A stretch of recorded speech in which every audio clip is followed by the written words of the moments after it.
Promotional consideration paid for by the following. This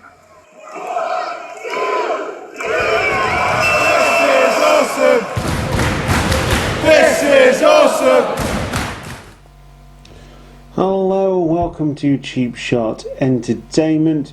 Once again, I'm your host Luke, and you are the Cheap Shot Nation. And we're going to take you through everything that happened at Fight for the Fallen. Took place on the 13th of July 2019 in Jacksonville, Florida, at Daly's Place. Just a quick plug here, I've finally got my t-shirt and merch shop up and running, so head over to stores.close-to-order.com/cheap-shot-nation to get your merchandise and help the channel out financially and pick up some really cool t-shirts. I think they're really cool t-shirts. Let me know what you think. There's going to be some other designs on there, including the Wrestling Friends review design, which I'm going to be putting on very, very soon. But yeah, Fight for the Fallen, really good show. How to say this? It's not as fantastic as people make out. It's not a bad show. It's not a fantastic show. It's a wrestling show, and that's what it is. It is a wrestling show. I can't say that any match particularly stood out to me, but they were all decent, and there was no real bad matches on the card. So that's always a good bonus. Anyway, like I say, join us for that review. Don't forget to join us on Instagram, Twitter and Facebook to keep up with us where we go. And don't forget to go to cheapshotentertainment.blogspot.co.uk to check out a rundown of everywhere where we've been and everywhere we are going in the month of July, and obviously that will get updated for August as well, as we move into the 8th month of the year. So enjoy the video. If you do, make sure you click the like button and drop a subscription request to us and hit that notification bell to know when we upload new content to the channel. So join us for Fight for the Fallen. This is Fight for the Fallen. As I said in the introduction, it was on the 13th of July 2019, same day as Evolve. Obviously this was announced first, and then WWE announced that they would be putting Evolve on the network, which I haven't seen yet, but I will watch that and I will endeavour to get you a review of that show. Like I say, it was at Daly's Place. It was Jacksonville, Florida, and the idea behind the show was to raise some money for the victims of shootings in Jacksonville, Florida. So yeah, good cause. Raised $150,000, which was really cool. What of note though, the Khans are multi-billionaires, and they could quite easily have doubled that out of their own pocket to make it even more. Just saying, you know. But we go straight into the show, into the main card. Didn't watch the pre-show, so not going to do that. I'm just going to go straight on to the main card. We bought it on Fire TV here in the UK, and it cost £8.99, something that yeah, I'm kind of begrudging doing, but Woody bought it. He invited me round and we watched it, so that's pretty cool of Woody. And we also watched Aspire Wrestling as well, live in Allenton, which again will be reviewed on the channel. Just doing some cheap shots and cheap plugs there for everything. Of course, I'm wearing my Cody Rhodes t-shirt, my American Nightmare t-shirt. Very much one of my favourite t-shirts, even though it's slightly too big these days. Anyway, we're going straight into the first match. It is a 6-man tag match, and it is MJF, Sammy Guevara and Shawn Spears, formerly of WWE, the Perfect 10. And they're going against Darby Allin. Interesting character here. Jimmy Havoc. Don't know why that's changed to Jimmy Stone, because it definitely was not Jimmy Stone. It was Jimmy Havoc. And Joey Janela, coming fresh off the match at Fyter Fest. Was it against Fyter Fest? No, it was against John Moxley, wasn't it? Anyway, it would be the heel team that would win here. Didn't get the finish on this one, but MJF, Sammy Guevara and Sean Spears pick up the victory over Darby Allin, Jimmy Havoc and Joey Janela in this one. Decent match, decent opener. It should be noted that the venue for this show is an amphitheatre, so it was really weirdly laid out, a bit like a baseball stadium, but obviously it had a stage. So they came out by the stage and there was people on the stage. Incidentally, that guy on his Twitter, I think it's Twitter, yeah, or it could be Instagram, at FL Wrestling Fan. His name is forget now. I did find him. He's always on the front row of cards of wrestling shows. My absolute dream. But he was there, of note. People that you see in the crowd. So yeah, really good opening match. Like I say, I'm really sorry I missed the finish on that one. But we go straight into a women's division match next. It is Brandy Rhodes, the Chief Executive Officer, I believe, of AEW, and she is not coming down to the ring alone here. We get a cameo from Awesome Kong, and she's coming out to support Brandy Rhodes here. Incidentally, we had a highlights package, saying, basically trying to get us to feel for Brandy Rhodes, saying that she was the victim in this one. I'm not quite sure of the history behind it, pretty much, although I did watch Double or Nothing. This is pretty much my first foray into AEW, so I don't know what's gone off there. Didn't watch Fyter Fest, didn't have time. Also, don't want to be paying $8.99 per pay-per-view for that when we can get the network for less than £10. Anyway, so she comes down to the ring. Awesome Kong joins her after her opponent has made her way to the ring. Her opponent in this one is Ali. During the match, it would be Awesome Kong who would interject herself, not physically, but distracting the referee, as Ali did make Brandy Rhodes tap on 2 separate occasions, but it would be Brandy Rhodes who would pick up the victory off that distraction with a bionic spear. Of course, she's had her clavicle replaced with a metal plate, so hitting that spear on someone will definitely knock the wind out of them, and she picks up the victory over Ali. Moral victory. After the match, she goes to attack Ali, and we get a cameo from Aja Kong. She comes down, stares down Awesome Kong. So we could get Kong versus Kong. It's every movie fan's dream for that to happen. Bionic Kong, Mecha Kong, whatever. Think of the posters that they could make for this match alone. I mean, come on. Could have them fighting at the top of the Empire State Building and it'd be absolutely fantastic. So yes, something that I want to see in the future. Aja Kong then helps Ali away from the ring, up the ramp and into the back after that attack. The next match is a triple threat tag team match, and the winners of the match receive a bye in the tournament to decide the first ever AEW tag team champions.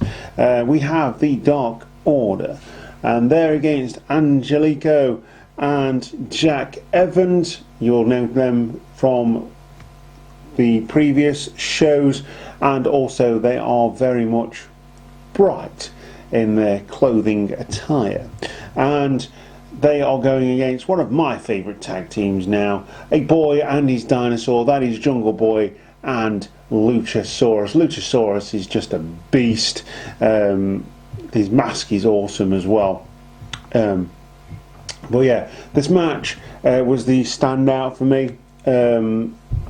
It's really difficult to do triple threat tag team matches without some sort of stipulation, some sort of ladder involved or something like that.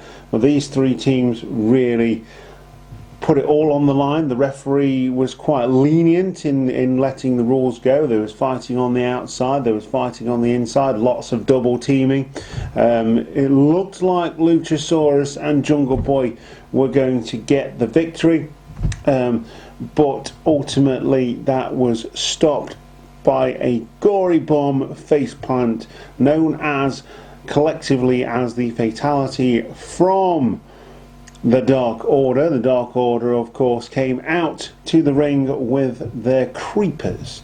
One creeper of note does turn up again later on, but we'll leave that for later in the show. So your winners in this one are the Dark Order. They move on and get a bye in from the first round. They go straight into the second round, the quarterfinals, or however it's going to work for the tournament to crown the first ever AEW Tag Team Championships. And if the Tag Team Championships are as good looking as the Heavyweight Championship, which is going to be decided at All Out in August, then yeah, we're in for some good times in AEW in terms of beautiful championships. And I can appreciate a beautiful championship because my favourite one personally is the Winged Eagle. Absolutely beautiful championship. Anyway, we next get Hangman Page versus Kip Sabian. He's jumped right up the card. Look out for in the future. Kip Sabian. I think a lot of the American wrestling fans don't quite know how to take him. Don't really know who he is. So it's difficult for Kip to win them over. I think he did that in this match from his actions in the crowd and also his prowess in the ring. Took Hangman Page right to the end of this match to win. It was a 20-minute time limit and he won on 19 minutes and 3 seconds, which gives you an idea of how much Kip gave and, you know, put in the fight in this one. So good one on Kip Sabian, someone who we have supported here on the show right from his inception in Hope Wrestling in 2017 at the Kings of Flight tournament, all the way to the point where he left Hope Wrestling to go to AEW when he was signed for AEW. Really proud to have known him, really proud to have seen his work while he was here in the UK, and it's good to see that he's not lost any of his skill by going over the pond, and they're letting him do what he does best. It would be Hangman Page, however, who would pick up the victory in this one over a very game Kip Sabian. Super bad Kip Sabian with a Hangman reverse tombstone maneuver by Hangman Page to pick up the victory. And as I mentioned earlier, one of the creepers would come back to haunt the show, and Hangman Page, because he would come out to the ring. One of them didn't look quite right. He was dressed all in black and had long sleeve shirts. Turned out to be Chris Jericho, who would come out and attack Hangman Page, hitting the Judas effect, which is quite possibly the worst finishing move I've ever seen a wrestler do ever. It was point of the elbow. It's very dangerous if you don't hit it right, and it busted Hangman Page open and gave him a massive shiner that he's going to have to deal with later on as well. I'm all for ultra realistic wrestling entertainment, but when you jeopardize the health and well-being of those performers by doing a stupid mover, that's when I can't get into it. I really can't get into this version of Chris Jericho. I just can't do it. That being said, obviously Hangman Page is always a good choice for these matches, so I hope he picks up the victory. I love Chris Jericho, but I just can't get behind him on this one.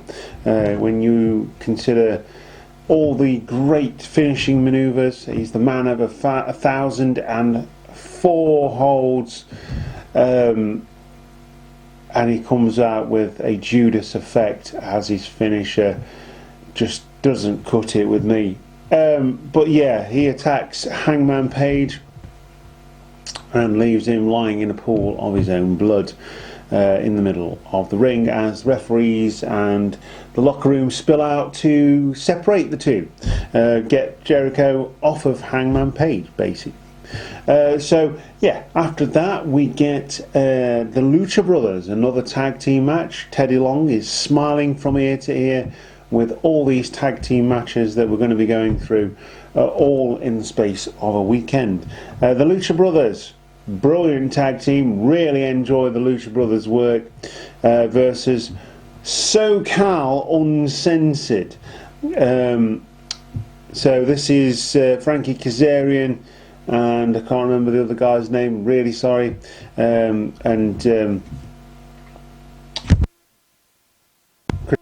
he wasn't wrestling, so it was the third member of SoCal Uncensored who would be partnering Kazarian in this match. Really good match, actually, really good tag team division in AEW, which is refreshing, but it would be the Lucha Brothers who would come out on top in this match after a package pile driver and stomp combo to Frankie Kazarian to pick up the victory. After the match, it would be the Lucha Brothers sending out a message to the Young Bucks, pulling a ladder out from under the ring, climbing the ladder, talking Mexican, and it was loosely translated as, "We want your titles, we're challenging you to a ladder match at All Out." So that is going to happen, hopefully, and we're going to get a ladder match. I'm looking forward to that one. Hopefully we're going to be watching all of the stuff that's happening on the 31st, including NXT UK TakeOver in Cardiff. And there's also a future show happening over that weekend as well, at the end of August. I've booked time off work to watch all of this wrestling goodness that we get over the summer. So yeah, that's going to be a really good one. I'm hoping that the Young Bucks will take them up on that challenge. Of course, the Young Bucks, I believe, defeated the Lucha Brothers to pick up the AAA Tag Team Championships in Mexico, in their home city, so in their home country, whatever.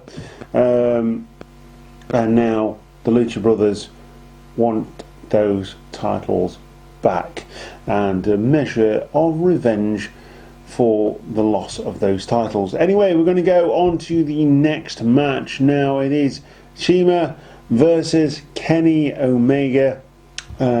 Really good match, really good match. Kenny Omega can't do no wrong recently. Obviously he did lose to Chris Jericho at double or nothing for Jericho to go through to the finals to crown the new and first ever AEW champion.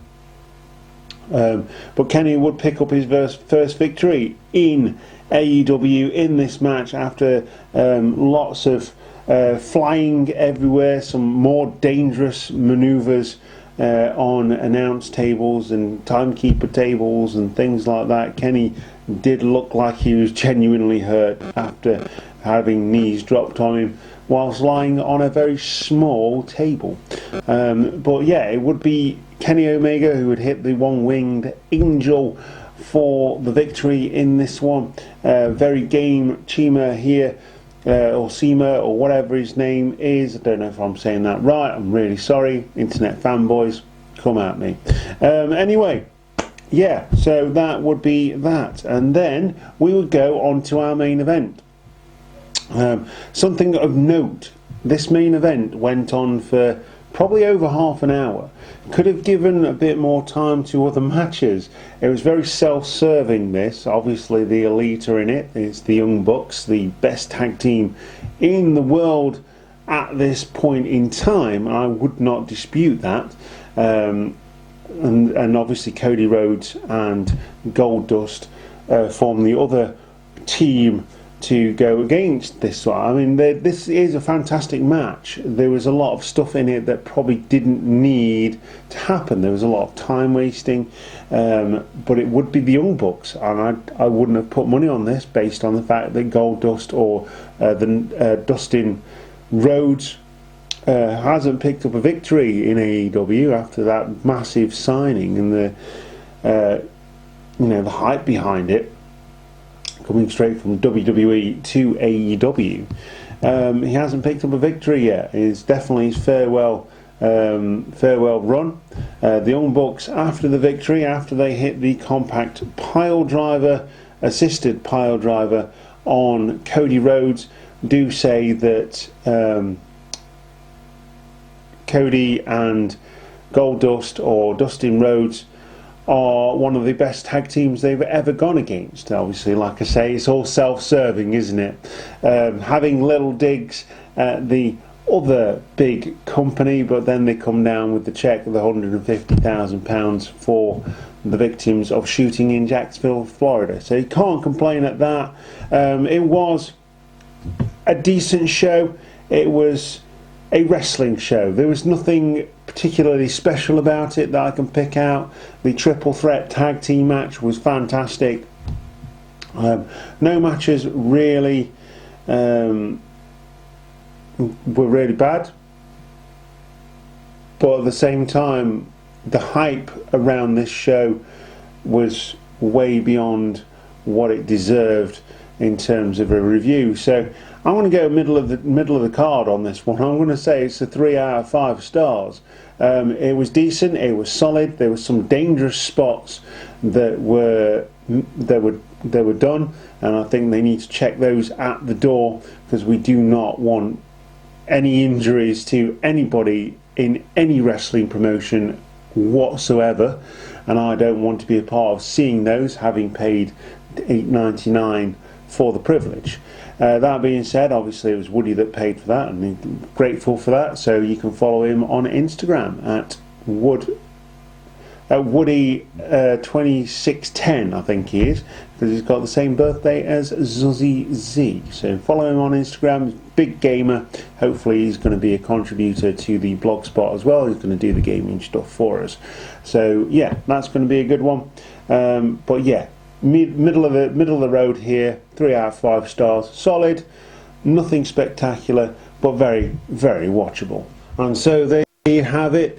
Everything that happened at Fight for the Fallen on the 13th of July 2019, raising $150,000 for a good cause through the love and mutual respect for wrestling that all wrestling fans have.